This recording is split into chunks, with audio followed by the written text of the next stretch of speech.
नमस्कार, मी मयुरी वर्मा, विकास समाचार मध्ये आपलं स्वागत। मिठाई विक्रीच्या दुकानातील एक कारागीर हा समोसा कचोरीसाठी तयार करण्यात येणाऱ्या पिठाला अगदी पायाने तुळवतानाचा संतापजनक प्रकार एका व्हायरल व्हिडिओमुळे चव्हाट्यावर आलाय।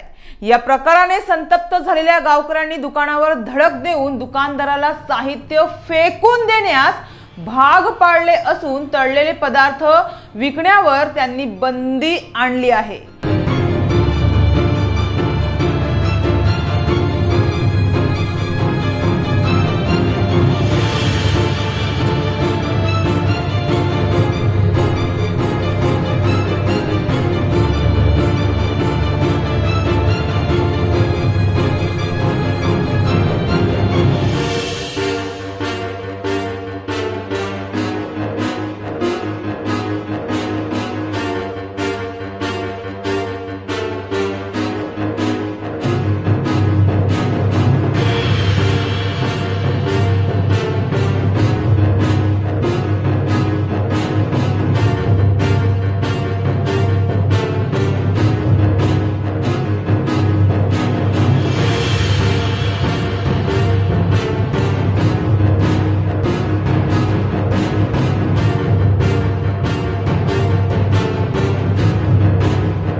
उल्हासनगरच्या सीमेवरील आशेडे गाव प्रवेशद्वारावर गेल्या 15 वर्षापासून हरी ओम स्वीट नावाचे दुकान आहे। या दुकानात मिठाई सोबत समोसे, कचोरी, वडापाव, ढोकला आदी खाद्यपदार्थ विक्रीसाठी असतात। जवळपास 15 ते 20 हजार लोकसंख्या असलेल्या गावाच्या वेशीवर हे एकमेव गोड पदार्थ विकणारे दुकान असल्याने अख्खे आशेडे गाव या दुकानातून मिठाईची खरेदी करते।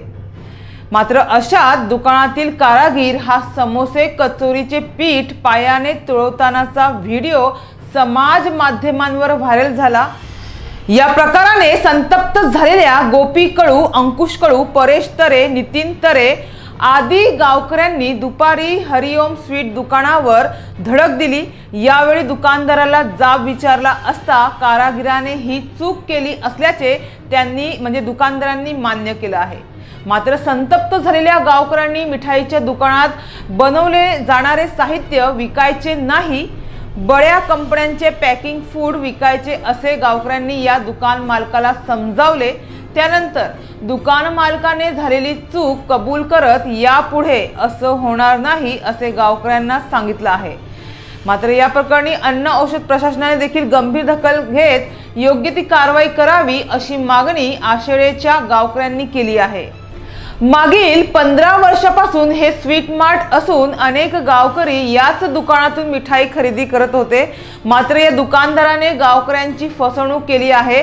आता हे दुकान या ठिकाणी चालू देणार नाही असा देखील पवित्रा गावकऱ्यांनी घेतलाय।